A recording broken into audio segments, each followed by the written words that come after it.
Well, now, folks, settle in close to the fire, 'cause tonight I ain't got no tale of trouble or worry to tell you. No, sir.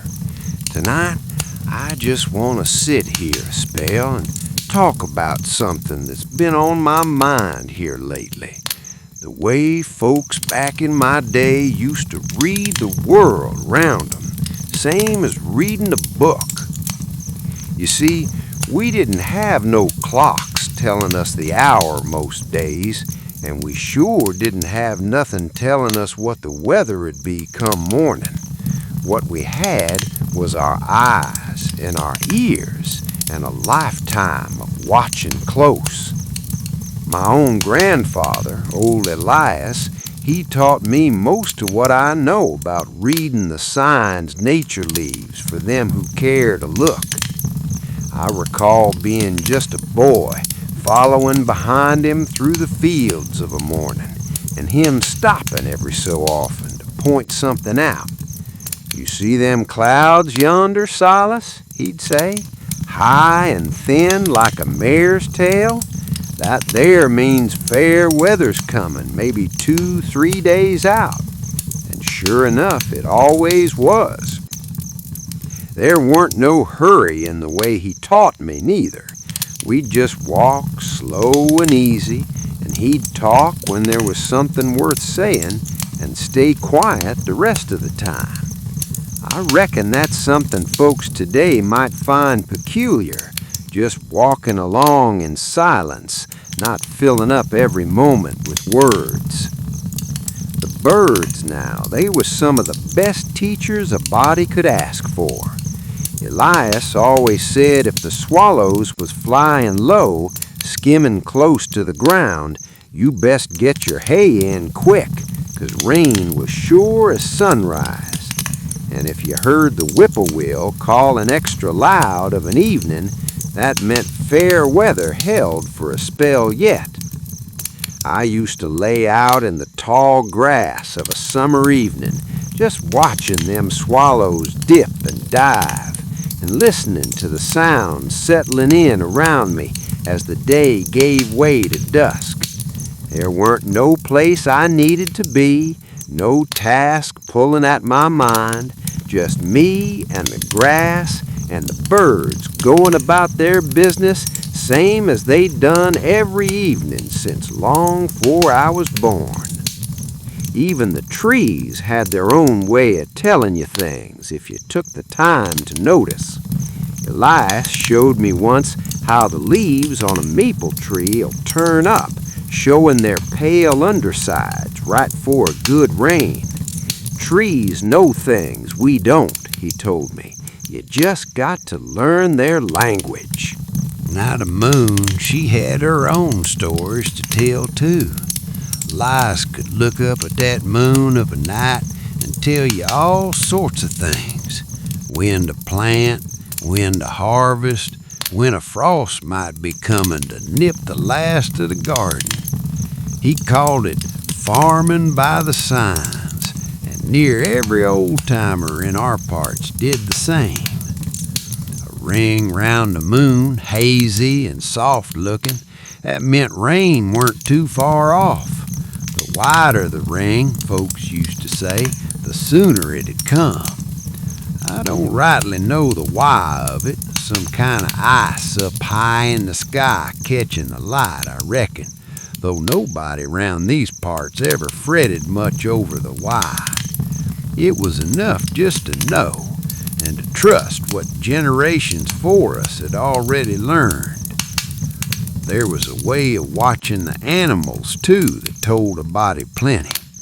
Our old mule Barnabas, he'd get restless and stubborn a day or so before a big storm rolled through. Wouldn't hardly work at all, just stand there with his ears back, looking off toward the horizon like he already knowed what was coming. And the chickens, they'd take to roosting early, hours before the sun even started settling if bad weather was on its way. I used to find it a comfort knowing them signs. Wasn't no need to fret or worry over what tomorrow might bring on account of the world itself was already telling you, plain as day, if you just knew how to listen. Nowadays, I hear folks got machines that tell them such things. I don't doubt they're accurate, but there's something lost, I think, in not having to look up at that sky yourself, not having to feel the wind change against your own skin and know what it means. Evenings especially was when the world seemed to speak clearest. The crickets starting up their song as the light faded, the way the air'd cool and settle low in the hollows, the smell of dew coming on even before you could see it forming on the grass, all of it together, like the whole world was easing itself down for rest, same as we was fixin' to do ourselves. Elias used to say the land was always talking, if a body cared to listen. Wind through the corn had its own voice, different depending on which way it blew and how hard. A north wind in autumn carried a different feeling altogether than a south wind come spring. One spoke of endings and rest, the other of beginnings and new growth. I recall many an evening setting on the porch with Eleanor after the children was tucked in and the chores was done for the day, just watching the sky change color as the sun eased down behind the far hills. We didn't talk much them times, neither one of us feeling the need to fill up the quiet with words, just setting there together, watching the world settle into night. Eleanor had her own way of reading signs, too, though hers was more suited to the garden than the fields. She could look at the way the morning glories closed up of an afternoon and tell you something about the day ahead. She knowed when the onions was ready by the way their tops fell over, not needing to dig down and check like some folks did. The plant tells you when it's ready, she'd say. You just gotta pay attention. There was a peacefulness to all of it, living that way, close to the land and its rhythms. We didn't rush the seasons on account of you can't rush a season, no matter how much a body might want spring to come faster in the dead of winter.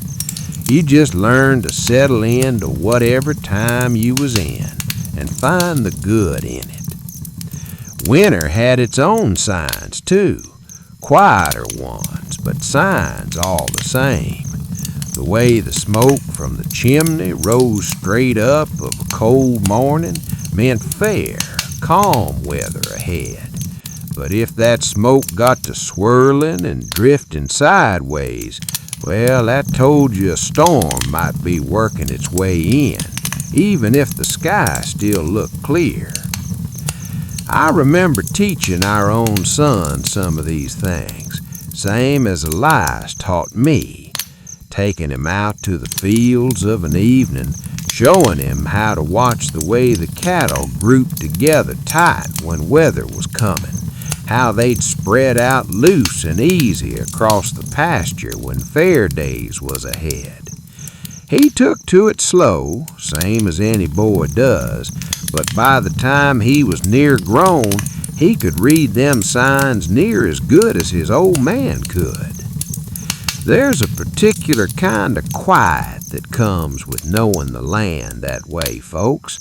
Not an empty quiet, mind you, but a full one, full of understanding, full of belonging to something bigger than just yourself. You start to feel like you're part of the same rhythm as the birds and the trees and the changing sky, instead of something separate from it all, just trying to get by. Come the fall of the year, there was a whole new set of signs to watch for, different from what summer or spring would show you. The way the squirrels took to gathering nuts frantic-like and early. That told you winter might be coming on harder than usual. Elias always said a busy squirrel in September meant a body best get plenty of wood cut and stacked on account of you'd be needing it. The geese flying south, too, the height they flew at and how tight or loose their formation was told its own tale. High and tight meant fair weather holding a while longer. Low and scattered meant something was pushing them along faster than they'd like, some cold front moving in from up north. I used to love standing out in the yard of an evening, listening to them geese calling to each other as they passed overhead, that sound drifting down through the darkening sky. There was something about it that always settled my mind, hearing that call, knowing it meant the seasons was turning same as they always done, same as they'd keep on doing long after I was gone from this world. The oak trees had their own way of telling you about the winter ahead, too. A heavy crop of acorns, more than usual, Elias always took as a sign of a hard winter coming. The trees know to feed the critters extra, he'd tell me, 'cause they know what's coming, the same as the critters know to eat plenty and store up what they can. I don't know if there's real truth behind all these old sayings, folks, not in the way a scholar might prove it out with figures and charts, but I do know this: them signs served us well enough generation after generation, and there weren't hardly a soul among us who didn't feel a little more at peace knowing how to read what the world was telling us. Eleanor used to say reading the signs weren't just about knowing what was coming. It was about paying attention, plain and simple, about slowing down enough to notice the world around you instead of rushing through your days without ever looking up. I think on that a lot these days, sitting here in my old age watching the world change round me faster than I can hardly keep up with. Folks nowadays got so many things pulling at their attention. Machines in their pockets, lights that never go dark, voices coming at them from every direction. I wonder sometimes if they ever get the chance to just stand still and watch the swallows fly or feel the way the wind shifts against the skin.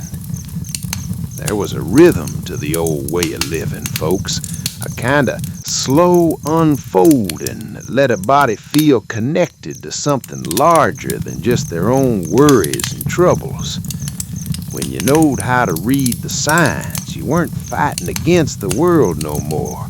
You was moving along with it, same as a leaf riding the current of a stream instead of trying to swim against it. I recall one particular autumn evening, must have been 40 years back or more, standing out in the field with Elias, watching the sun go down behind the hills. The sky had turned all sorts of colors, deep orange fading into purple with just a bit of gold lining the edges of them clouds. Elias didn't say much that evening, just stood there beside me, watching, same as I was. After a spell, he finally spoke. "You see that sky, Elias? Ain't no man alive can paint something so fine, and it happens every single evening, whether anybody's watching or not." I ain't never forgot them words, folks. There was something in 'em that stuck with me my whole life through. The stars, too, had their place in all this reading of signs. Of a clear night, away from any light but the moon and the stars themselves, you could feel awful small and awful large, both at the same time. Elias taught me some of the old star patterns, how they shifted through the seasons, how you could tell roughly what time of year it was just by looking up at what stars were showing overhead. I still look up some nights, even now when my old bones let me sit out on the porch a spell, and I still find that same comfort in it, that same sense of belonging to something far bigger and far older than my own small life. There's one more thing I want to tell you before I let you drift off tonight, folks. It's something Eleanor said to me. Must have been not too long before she passed on to her rest. We was setting on the porch, same as always, watching the evening settle in soft and slow. "Silas," she said, "you know what I think the land taught us most of all? It weren't just about reading the weather or knowing when to plant. It was about patience, about trusting that things unfold in their own time, and that rushing never made a season come faster, nor a storm pass sooner." I've carried them words with me ever since, folks. In a world that seems to move faster every single year, there's something precious in remembering how to slow down, how to watch, how to listen to what's round you instead of always chasing after what's next. The signs are all still there, you know, same as they ever was. The swallows still fly low for the rain. The smoke still tells its tale on a cold morning. The geese still call out their warning as they pass overhead, heading toward warmer places. Nature ain't stopped speaking, folks. I reckon it's just that fewer folks stop to listen these days. But you don't need no fields or no fireplace like mine to learn this kind of patience, this kind of noticing. You just need to slow your mind down a spell, same as the evening slows the whole world down, easing everything toward rest. Maybe tonight, as you're drifting off, you can think on that, on all the quiet signs the world's been giving you all along without you even knowing it. The fire's burning low now, folks, and I reckon it's about time I let you rest. Out yonder, past my window, I expect the crickets are singing their evening song, same as they done for longer than any of us can rightly recall. Let that sound carry off now, easy and slow, same as the geese riding the wind toward home.